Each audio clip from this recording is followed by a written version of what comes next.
Hello, everyone, and welcome to the Secrets to Plant-Based Living Summit, How to Use Food to Have Radiant Health, Mental Clarity, and Boundless Energy.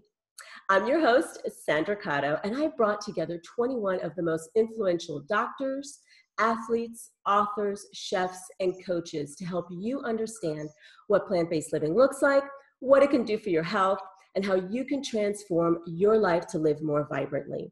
I'd like to give a warm welcome to today's guest, Rosanne Calabrese. Let me tell you a little bit about Rosanne.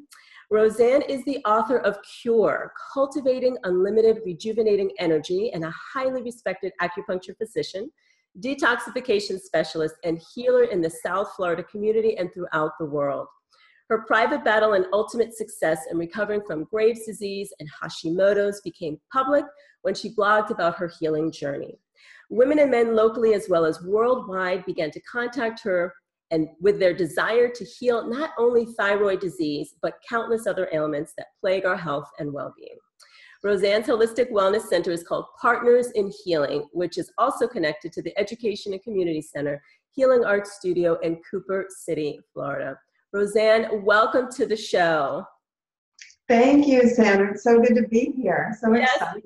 It's such a pleasure to have you. And so I just want to let the listeners know that you and I go back actually 4 years ago, and I have been telling everybody along the series that my journey began with a 21-day raw vegan cleanse. And when I was in that program, you had come in and was speaking about your journey and telling us about your amazing book, which I have a copy here, Cure. I love it because it goes from disease to cure, and I love the picture so people can actually have a visual of that. And you can see all my tabs, so I read this book. And I like that they match. They're pink, so that's really good. Absolutely. So it's an amazing book. And so I was very interested in your story, and I was like, wow, I can't believe that, through the power of plants, you were able to heal yourself. And so throughout my journey, after those 21 days, I felt fantastic. And that's when I continued to live this lifestyle of plant-based eating, whole foods. And I came across you again later in my journey because I was, I tell everyone I was on medication for over 20 years, suffered from allergies and asthma, was on lots of inhalers. I was on steroids off and on for 20 years. I was on antibiotics for sinus infections. I had had 2 sinus surgeries. Right. And so my body, as I was eating, plant-based, I felt so much better. But my body was also detoxing from a lot of these medications, and I really wanted to get off of all these medications. So my journey had been quite a bit of a bumpy one. I was having sensitivities to food. I had done some blood work to see what foods I was sensitive to. And I was still finding that I was, dealing with, these allergies and the asthma flare-ups. And that's when I said, you know what, I'm going to see Rosanne and see if we can dig deeper and really get into detoxifying my body after having all these medications for so many years, right? It took me that long to get to where I was at now. It's going to take some time to really clear out. And so that's when our paths crossed, and we had been working together with doing some detoxing, some lemonade cleanses, doing acupuncture, and it's been really amazing because I have felt much better now than I have in quite some time. And it's still been a journey. Some days I, don't always feel my top notch because as we go along in our journey, we have those little bumps in the road. But I'm so thankful to you for coming into my life, and I'm excited to have you here today so that you can share your story. Thank you. And I'm thankful to you because there's nothing more rewarding for a practitioner than to have the person that they're working with get to this point where you're not only working with yourself, but you're helping other people. I mean, that is amazing, and that is something that it makes me feel really, really good about. Oh, great. And I'm excited to have you here. So my first question is, Rosanne, tell us a little bit about your journey, how you got started on this plant-based life, a little bit about what you've gone through and what you're doing. Okay, very good. As with a lot of people who are in this lifestyle, it started with a bit of a health crisis. In the 1990s, I want to say in 94, 93, something like that, I was a firefighter, working as a firefighter in Dade County, and I had developed chronic fatigue. And so I was journeying through different ways to help myself. I had run the gamut of the medical world and was now looking into things on my own. You know, back then you didn't think about searching for your own healing.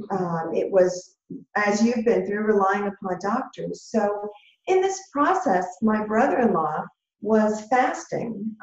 He was fasting with a nutritionist. He may be in your list of interviews, I'm not sure, Dr. Fred Vichy in New York, raw food nutritionist. And he was fasting and healing ulcerative colitis. And he started to teach my husband about what he was going through and why it was going to help him.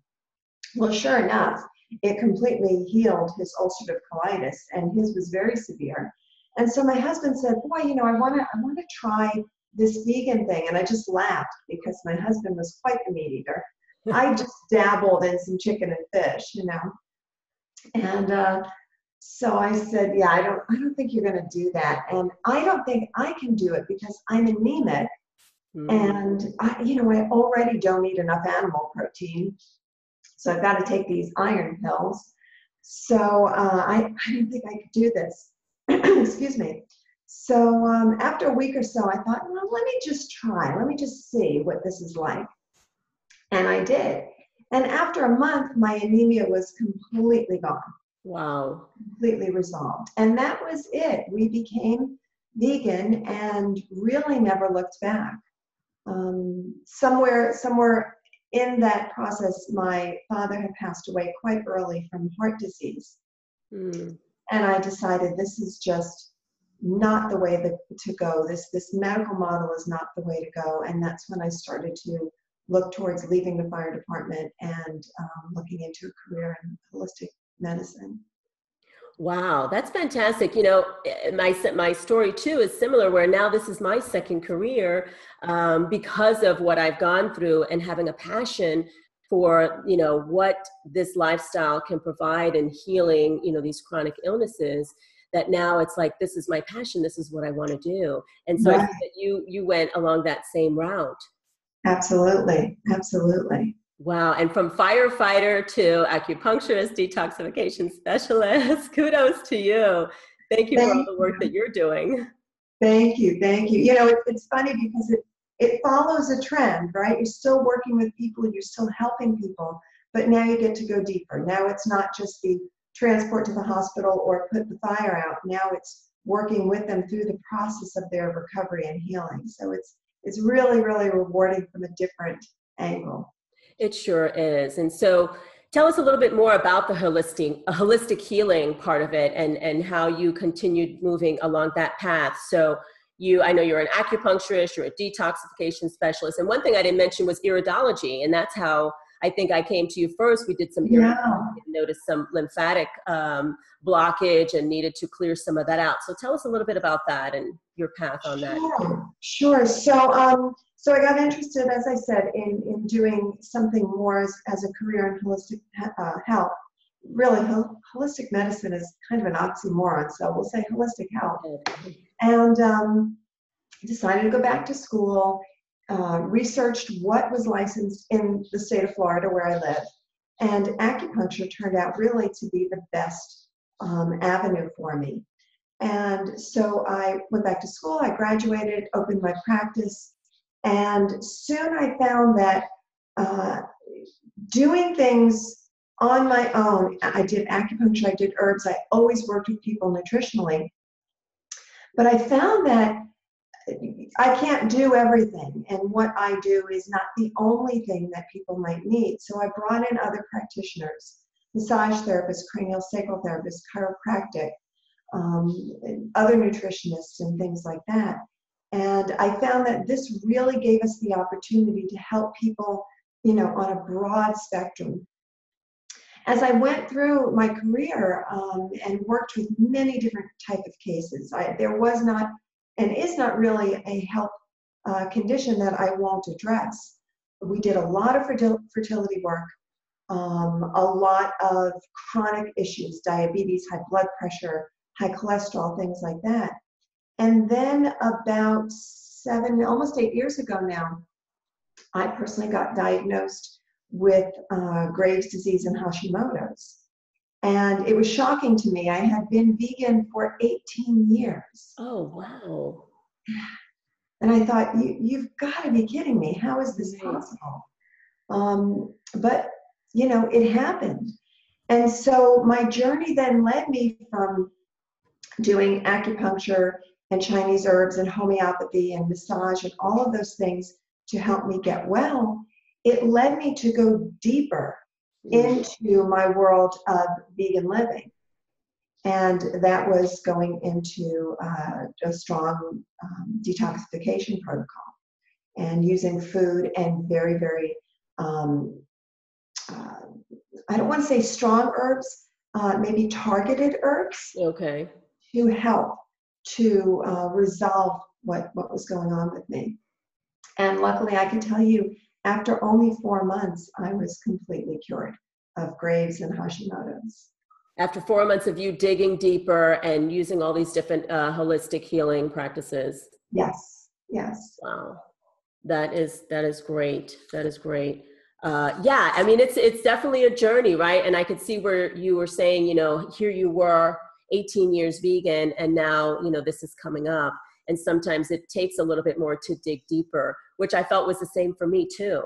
Yeah, yeah. And also understanding, you know, I'm full of analogies. And so the one analogy that I like to talk about when it comes to health and disease is that disease is not a one-shot deal. There's not one single thing that causes a disease. Disease is like soup. Soup is not water and a carrot. Soup is herbs and spices and water and vegetables and, you know, maybe beans or whatever else you want to add to your soup. It's a culmination of things that come together that you look at and you say, that's soup. When you look at disease, it's the same thing. It's a culmination of things that come together. It is diet, certainly. It is stress, absolutely. It is chemistry. Just a couple of years before I got diagnosed, and do forgive me for the phone, it never ends. It should stop soon. But just a couple of years before I got diagnosed, I had an injury. I had a horse at the time, and I flew from my horse and broke my pelvis. And so I had to have a CAT scan. They wanted to do a CAT scan of my kidneys to make sure that that trauma to my pelvis did not also affect my kidneys. And so with this CAT scan, there are chemicals, right? There are radioactive chemicals that go into the body. I really didn't want to do it, but I did. These chemicals also contribute to disease. Chemicals as a firefighter, things I was exposed to in a burning building, you know, soot that remains on the bunker gear, diesel fumes from the truck, hand wipes that are used, or foam sprays that are used between calls because you're not getting back to the fire station and washing your hands. All of these things contribute to disease. And so when we look at it, we say, gosh, you know, I was vegan 18 years, this is impossible. But we have to look at the soup. We have to look at everything else that comes together to culminate into a disease or a disease process. I love that analogy about the soup, right? Because there are a lot of moving parts to our health, right? Of course, I feel food is the first gateway, right? Changing your diet, Yes. Really looking at what are you putting in your body? You know, is it processed? Is it whole? But there are also some other factors too, like you mentioned, stress, and, you know, are you happy in your relationships? Are you happy in your job? All the environmental issues, like you mentioned, as a firefighter, you don't even think about, you know, the average person. Exactly. And the thing is too, we cannot detox without changing the diet. It's an impossibility. You can bring in herbs, you can bring in homeopathy, acupuncture, lymphatic drainage massage. You can bring all of these things in. However, foundationally, without addressing diet, they're just going to be Band-Aids. Absolutely, absolutely. And just, you know, with all the pills that, you know, we're prescribed, you know, when we go to the doctors, again, it's not curing, it's just, you know, kind of maintaining, right? But not really getting to the root cause of what's happening. And so that's where I feel so passionate as well, is, you know, digging deeper, going back to the diet, doing, you know, I've done a few detoxes, you know, as we work together, you know, and it's a process. It definitely is a process. But the important thing is to continue, keep moving forward. And if you mess up one day, then tomorrow's a new day, or the next meal is a new meal. Exactly. And that's even better. The next meal is a new meal. The next thing that you put in your mouth, you know, chocolate bar now, cherries later. I mean, you know, it's that simple. Right. Yeah. And everybody has their journey. It doesn't have to be perfect, right? So you mess up one day, you continue on. Yes. So, yeah. So that will lead me into, you know, asking you, Rosanne, for those listening, you know, who are interested in this lifestyle, what would be your advice as to, you know, what would be your number one tip to start transitioning into this lifestyle, whether it's because of health, it could be for ethical reasons as well, you know, for the earth. What would you advise someone who would want to say, okay, I think I want to try this, but I don't really know how to start? That's a really good question. And like you said, I mean, people are different. And some people are gung-ho, rip the Band-Aid off, let's just go in. And other people are putting their toe in the water. Right. So I think for me, the number one thing would be start to do a process called crowding out. In other words, if you just start to bring in more fruit, let's look at your breakfast. If your breakfast is eggs or a bagel or oatmeal, fine. I'm not going to tell you to stop eating those things, but let's add fruit to it. And let's add a good bit of fruit. Let's add a nice big fruit smoothie or a big fruit salad. There's a really good chance that by the time you get through that fruit, you may not be looking for that bagel or that fried egg. If you have it, you have it. But you've now started a process of alkalizing the body, bringing in food that is more natural to you as a species, which is very, very important. And what I talk about in the book, looking at the human as a species. So as you bring in food that's more natural to you as a species, you will start to shy away from those other foods. Let me just say this one thing as well. When we talk about what is natural to us as a species, I had a mom that came into the office the other day. Now, she had come in with her son back in February. And now here it is June, and she's back again. I should have seen her several times between February and June, but she kind of fell off, which happens. It is her son who is the patient, and he has severe eczema. He's 5. He's 5 years old with severe eczema. And she said to me, you know, I didn't come back because I wasn't quite sure. You gave me a lot of information, and even though she brought home the book, she didn't read it. And she said, I was a bit overwhelmed, and I'm not quite sure about this diet part. So she said to me, can you help me understand it better? And I said, absolutely. And I pulled up a picture that's in my book. It's a picture of a lion and a zebra, a dog, a monkey, and a human. And it's an up-close picture that we're looking at their teeth. And I showed the pictures to the little boy, and I asked him, he's 5 years old, and I said, tell me, what is this? He said, oh, that's a lion. I said, okay. I said, tell me, what's this? He said, a monkey, and a dog, and a zebra, and a person. I said, wonderful. I said, can you tell me something? He said, yes. He said, could you tell me, can I give the zebra the dog food? And he looked at me and he goes, no. And I said, why not? And he said, because it's dog food. And I said, but what if the zebra wanted to eat it? Can I give it to him? And he said, no. And I said, why? He said, because it's going to make him sick. The mother's eyes welled up with tears. And I said, you see, he gets it. He understands that different species consume different diets. And when we eat what's natural to us as a species, fruits and vegetables, then our health starts to come back to us. But when we eat another species diet, or God forbid, a diet of foods that aren't really even foods, like as you know, the McDonald's hamburger that sits in my office, that will be 10 years old this year. Yes. Oh, I love that. That's right. I forgot about that. I remember you showing me that, and I was like, wow. Yeah, that's not even food. That's not food. Not at all. Food doesn't sit on a dish for 10 years without bugs going after it, or without it growing mold. So, to kind of bring that together, it is about understanding. It is about understanding what we are as a species, and then let's start to cultivate that. So bring in some fruit, have a salad every day.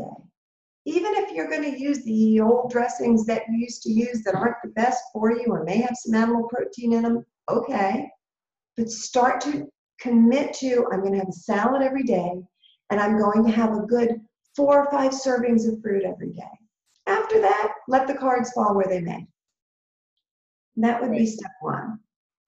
Great. Thank you for that tip. I think you're absolutely right. I agree with you on that. It's just getting started, right? Adding to your, and then over time, and this has been the thread through a lot of, my interview series here is, as you start changing your diet, your palate changes as well. And you Absolutely. you won't crave those foods that you had. And if you do, when you do have it again, you're like, I don't think I like this anymore. Because you're just so used to eating a certain way, and little by little it starts changing. You may taste it, and maybe the fat, the oils in it start to leave a layer of grease in your mouth. Maybe the food becomes too salty compared to that fresh fruit and vegetables you're eating. Maybe you eat it and you feel sleepy afterwards, or you get congested afterwards. And you realize, wow, I had this great big bowl of fruit, and I felt energized, and I didn't feel sleepy, and I didn't get congested. So it's maybe the other thing would be to pay attention. There's a chapter in my book called Consciousness. And I think that if you're going to read the book, or you're only going to read part of it, that's the chapter I would start with, is consciousness. Really start to tap into what these foods are making you feel like, physically, mentally, and emotionally. Absolutely. Yeah. And as you start cleaning up your diet, you get so in tune with your body. And I have told some of my clients, and this is what I did as well when I was working with you, was keeping a food journal. But I wasn't just writing down, what I was eating. I was writing down how I was feeling that day. Was I getting any headaches that day? And really looking at, well, what did I eat yesterday? What did I eat today that could have contributed to how I'm feeling? And as you do that more and more, you get in tune with your body, and then you just know when, I've eaten something I probably shouldn't have eaten, and this is why I feel this way. Right. This is why I tell, people, it's like you get convinced just by how you feel. And then once you know and you educate yourself and you learn about it and you see how you feel, it's hard for you to go back, right? Because you just feel so good. Again. And don't we get excited when people are on this diet and they're cleaning up and feeling good, and then they cheat? Don't love the word, but okay. Then they cheat, and they come back and they say, oh my gosh, I got such a headache, and I got nauseous, and I felt this, and I felt that, or my skin broke out. Right.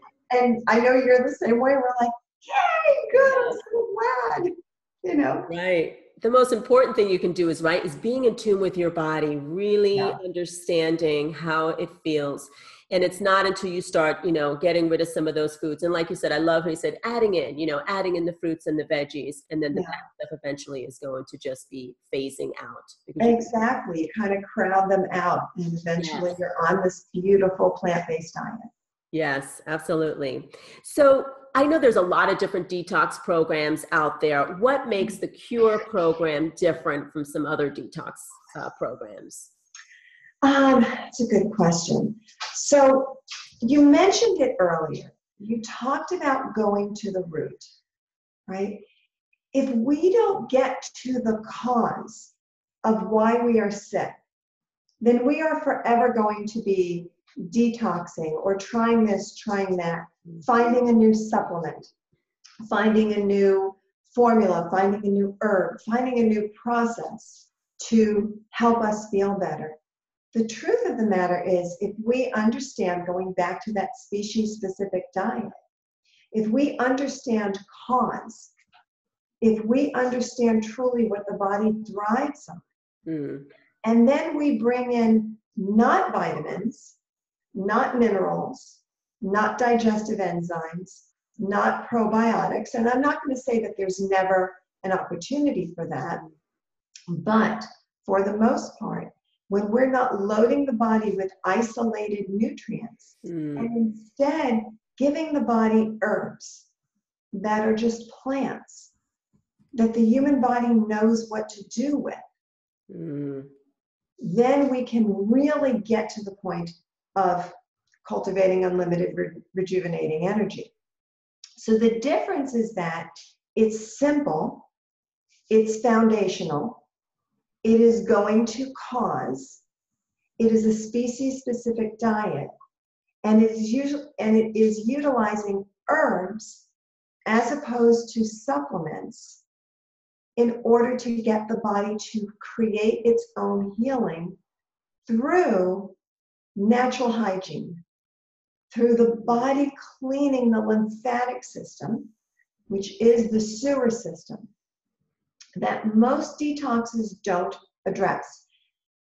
A lot of detoxes look at the liver. Right. And the liver is a chemical factory.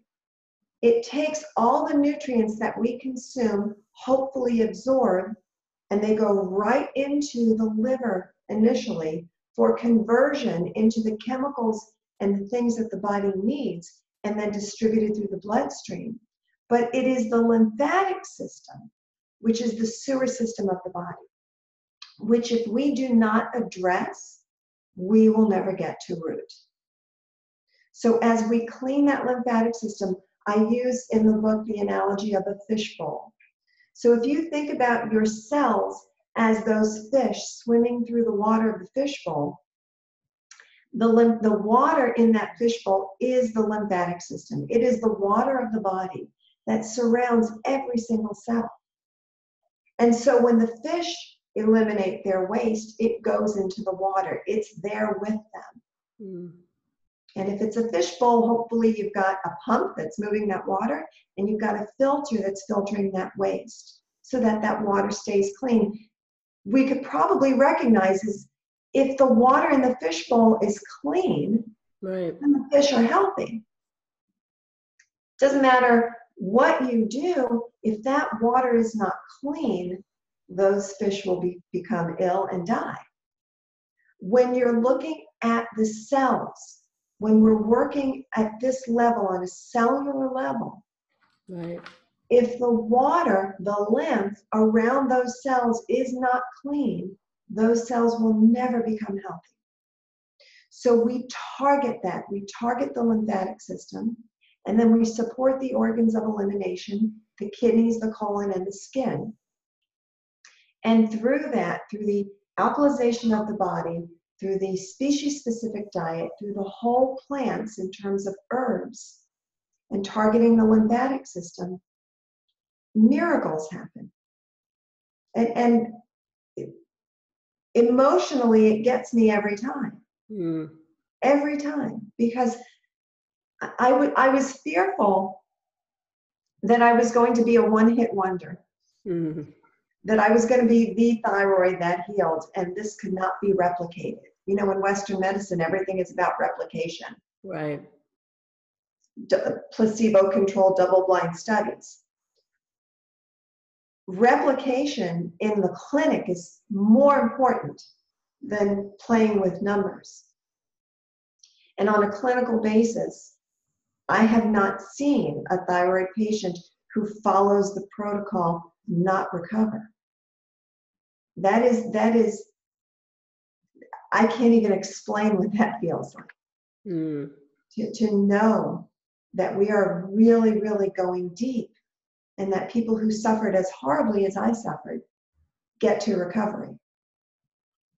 So that is the basis, is getting deep, getting to core, the alkalization of the body, understanding the human as a species, and targeting the lymphatic system. And I think that kind of brings it all together. Great. I love the analogy that you use about the fishbowl in explaining the lymphatic system, because a lot of people don't even understand what is the lymphatic system. Like you said, it's the sewer system of the body, right? The drainage. And if that is completely congested, well, nothing is moving, right? And that was a big part of my case too, with my lymphatic system being really congested with the amount of steroids, the antibiotics. Yeah. Yeah. And it just wreaked havoc on my gut as well. And so through all these different detoxing, and like you said, and the help of herbs, this natural way, this, you called it natural hygiene, which I love, really, getting deep down and working through all that. Wonderful, wonderful tips. Absolutely love all this. And what was my other question? I had another question for you. What other holistic treatment modalities support the detoxification process?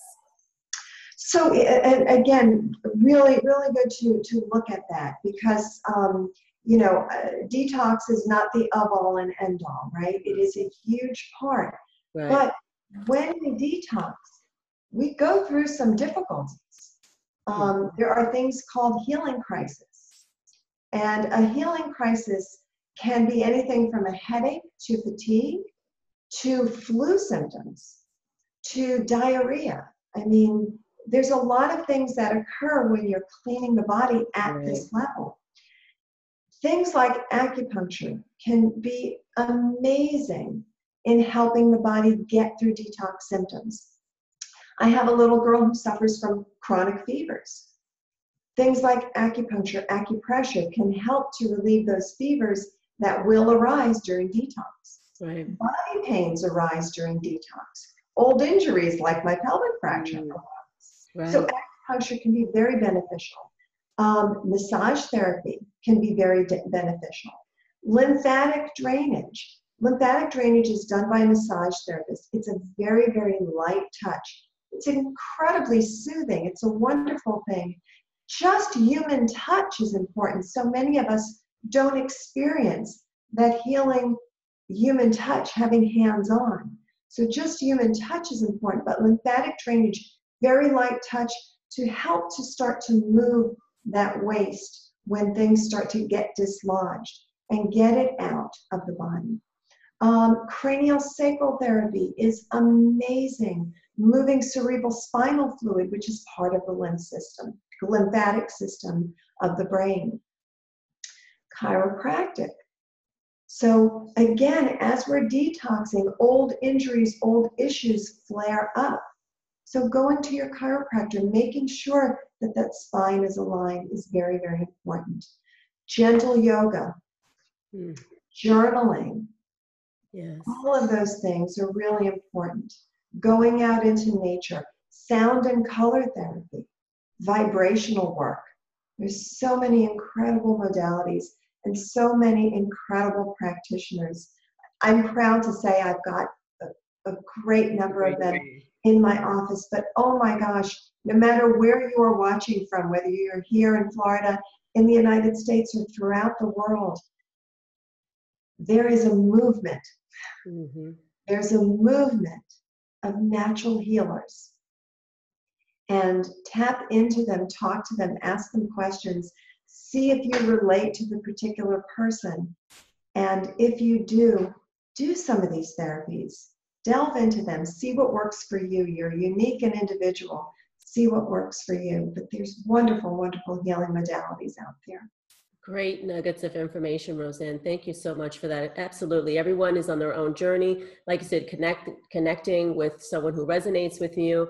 I have worked with a lot of your staff with the lymphatic massage, and it's been amazing. So thank you so much. So one last question that I have for you, and it's a question I've been asking all my experts. If you were on a deserted island and you could have one fruit and one veggie, what would you choose? Well, the fruit comes very easy, so I'll start with that one. Okay. It is right now in Florida mango season. A lot of mangoes. Oh, yes. I'm blessed to have a mango tree. I personally think she is the best mango tree there is. I tell you that all the time. So mangoes. I mean, a fresh mango off the tree juicy, hydrating, sweet. There is, put that on my island. Yes. Vegetable, that's a good one. I like that one. I think I would say celery. Ah. I think I would say celery. I was thinking about lettuces and broccoli and things like that. But here's what I'm going to say about celery. I like the crunch. So the mango is kind of soft. So we're going to go the opposite and go with the crunch. Right. It's still juicy. If you've ever put a piece of celery through your juicer, Right. wow, a lot of Yes. juice. Fiber, we know how important that is. And we've got the high potassium sweetness of the mango. Let's get us some sodium. Mm. So let's balance out our potassium with some sodium, some crunch, nice hydration, good fiber. You could use it to maybe, floss your teeth. After eating that mango? After that mango. Yeah, sometimes it's so fibrous, right? You got it all in your teeth. So I think that would be my choice. Mango. I love it. You are my first to say celery, and such great points to that, though, how you're balancing both out from the mango to the celery. Absolutely love it. Great. Rosanne, thank you so much for all of the information that you shared today in the different ways of healing holistically, naturally, and to just taking that first step in your health by just changing one meal at a time, right? And adding in all these fruits and veggies. You're also offering an amazing gift to all the listeners today, and that is your detox menu and recipes and a little bit about your book. Can you just tell us a little bit about that? Absolutely, absolutely. So the book came about as a part of the process for detox. We would give our patients recipes and we'd give them, little sheets and flyers of things and ideas and how to get through this. And so we really decided, man, this needs to be more comprehensive, and it became the book. The first chapter actually was from my blog, so that was easy, one chapter down.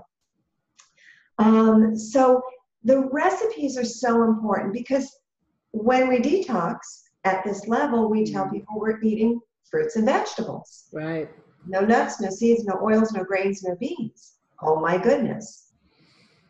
What is there to eat? Yeah. Well, there's a lot to eat.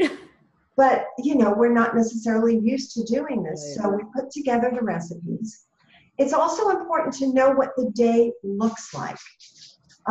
When I say menu, we're not going to get really specific about which recipes on which days and which times. You can choose that. But let's give you an idea. Let's start with fruit. And we're giving you phase 1 menu because that's the easiest to start with. So we start with fruit and then get into our vegetables as the day goes on, and we talk about snacks in between. And then there's a bit of a tidbit, a little teaser, if you might, about the book or from the book so that you can decide, this is something I'm interested in or not. But that way, at least even if you're not ready to go into full detox, let me play with these recipes and see if I feel like I can do this.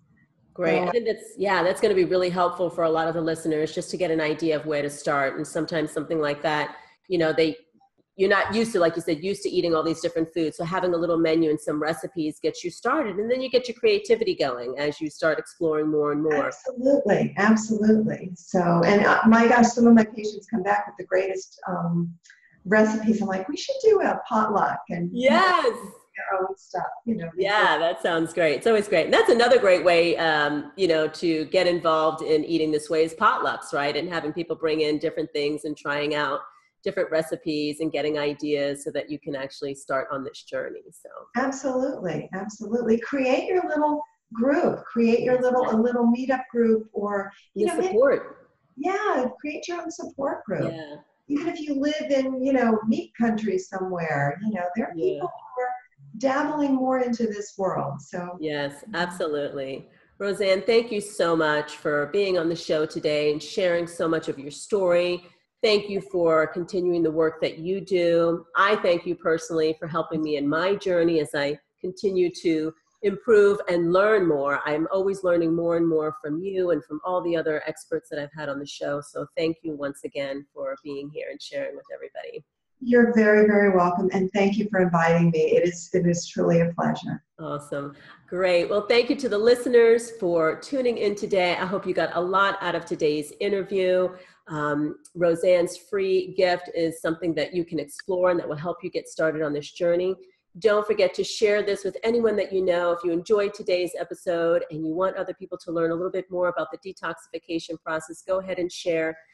Continue to tune in as we have more experts lined up to give you more information about this plant-based lifestyle and how you can transform your life. So we'll say bye for now, and we'll see you again soon. Thank you, Rosanne. Bye. You're welcome. Bye.